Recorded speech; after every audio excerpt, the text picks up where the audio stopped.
Welcome to carving art. So carving ఆర్ట్లో ఈరోజు బీట్రూట్తో ఎలిఫెంట్ షేప్లో తయారు చేస్తున్నాను. చాలా సింపుల్, బట్ నేను చాలాసార్లు చెప్తూ ఉంటాను కదా, ఒక కార్వింగ్ చేయాలనుకున్నప్పుడు మనం మార్కెట్కి వెళ్ళి ఆ డిజైన్లో ఉండే అంటే ఆ షేప్లో ఉండే వెజిటేబుల్స్ని మనం సెలెక్టివ్గా తీసుకుంటే మనం చేయాల్సిన carving half of the percentage అంతా కూడా అక్కడ మార్కెట్లోనే అయిపోతుంది, అంటే కరెక్ట్ ఆ షేప్ వల్ల. సో ఈరోజు కూడా అలాంటిదే. ఓకే, సో ఇది వచ్చేసి నేను బాడీలా తీసుకున్నాను. ఓకే, బీట్రూట్ కొంచెం పెద్ద సైజ్, ఇది టేల్లా చూపిస్తున్నాం. ఎక్స్ట్రా ఉంది మనం ఇక్కడ కట్ చేస్తాం. అలాగే ఇంకొక చిన్నది మనకు ఇక్కడ వచ్చేస్తుంది, ఇక్కడ తొండంలాగా దాని టేల్ చూపిస్తున్నాం. ఇలా చూసి మనం సెలెక్ట్గా తీసుకోవాలన్నమాట. కట్ చేసేస్తున్నాను. టేల్ ఇంతైతే మనకు సరిపోతుంది, చిన్నగానే ఉంటుంది. ఇది కూడా కొద్దిగా ట్రిమ్ చేస్తున్నాను.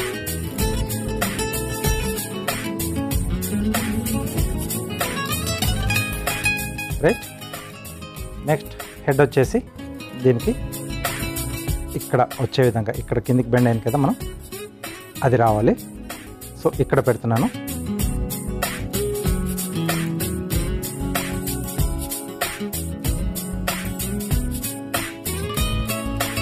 ఇలా కట్ చేసి దీన్ని మనం ఇక్కడ ఫిక్స్ చేసేస్తున్నాం. రైట్, సో దీన్ని ఫిక్సింగ్ చేయడానికి మనం టూత్ పిక్స్ వాడుతున్నాం.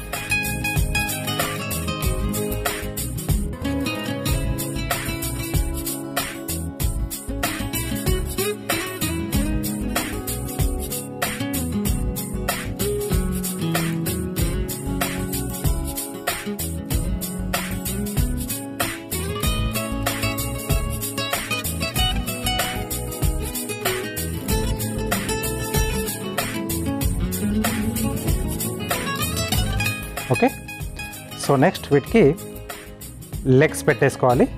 రైట్, దేని కొరకు ఇంకొక బీట్రూట్ తీసుకున్నాను.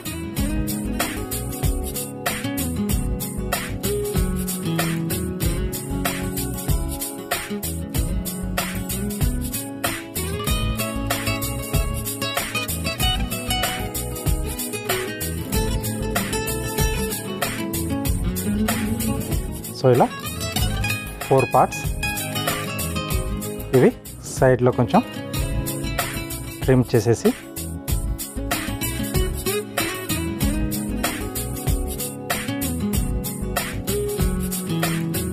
సో అన్నీ కూడా అలా ముందుగానే మనం ట్రిమ్ చేసి పెట్టుకోవాలి.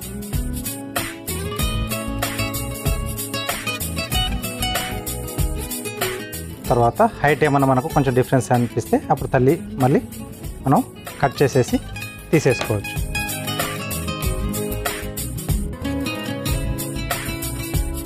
ఓకే, సో ఇలా దీన్ని మనకు అది బ్యాలెన్స్ చేసే విధంగా అరేంజ్ చేసుకోవాలి.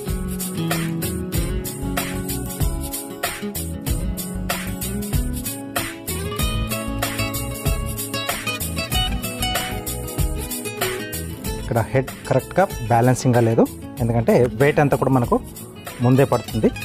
ఇంకొంచెం పైకి పెడుతున్నాను నేను దీన్ని. చేసేటప్పుడు కొంచెం చిన్న చిన్న చేంజెస్ కూడా మనకు చూసుకొని చేసుకుంటూ ఉండాలి. ఇక్కడ డిస్ప్లే పెట్టిన తర్వాత కింద పడిపోకుండా ఇవన్నీ కూడా జాగ్రత్తలు తీసుకోవాలి మనం.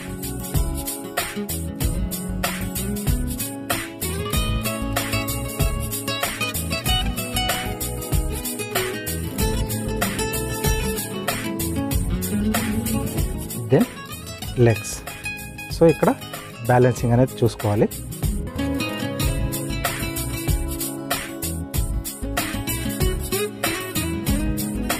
ఫస్ట్ సైడ్లోంచి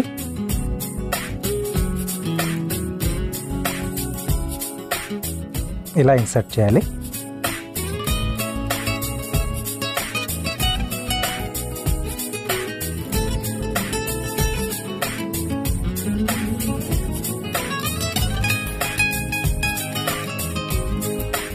మనకు కావాల్సిన పెద్ద సైజ్ మనకు కబాబ్ స్టిక్స్ కూడా దొరుకుతాయి, వాటిని కూడా ఉపయోగించి మనం చేసుకోవచ్చు. Right, next back side legs కూడా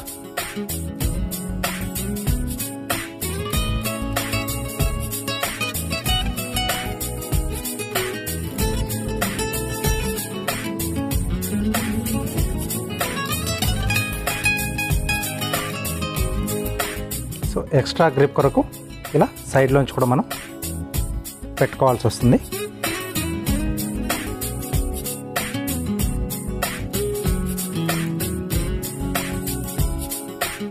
ఓకే, సో ఇప్పుడు ఇక్కడ ఇది నీట్గా నిలబడింది.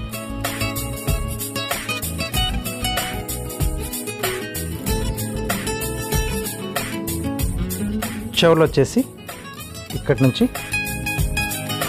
ఇలా పీల్ చేసి కొంచెం ఇలా బెండ్ చేసేస్తాం.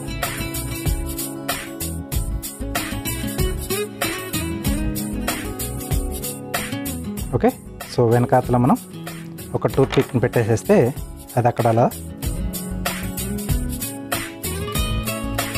ఇలా నిలబడిపోతుంది. వెనకాల ఒక టూత్ పిక్ పెట్టడం వల్ల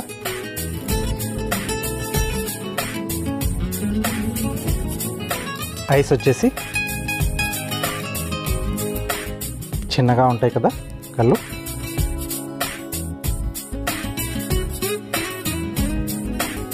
సోయా గింజలు కానీ కొంచెం వైట్ కలర్లో ఉండేవి లేదా సగ్గుబియ్యం లాంటివి కూడా పెట్టేసేయచ్చు. ఇక్కడ నేను సగ్గుబియ్యం వాడుతున్నాను. సో కలర్ చేంజ్ అవ్వకుండా ఉండాలనుకుంటే సోయా గింజలు పెట్టేసేయచ్చు.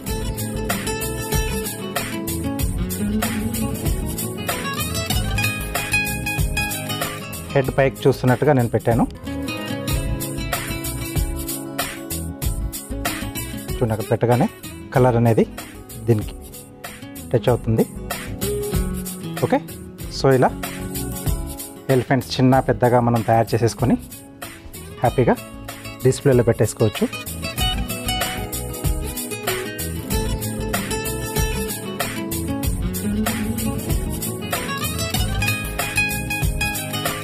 ఓకే, సో బీట్రూట్ అనేది మనకు కరెక్ట్ షేప్లో దొరికితే ఇలాంటి కార్వింగ్స్ మనం హ్యాపీగా తయారు చేసుకుని పిల్లలకు ఒకవేళ స్కూల్లో ఏదైనా ఫంక్షన్ అవుతుంటే కూడా ఇలాంటి చేసిస్తే డిస్ప్లేలో పెట్టేసుకుంటే మిగతా పిల్లలు చూసి కూడా బాగా హ్యాపీగా ఫీల్ అవుతారు. సో ట్రై చేస్తూ ఉండండి.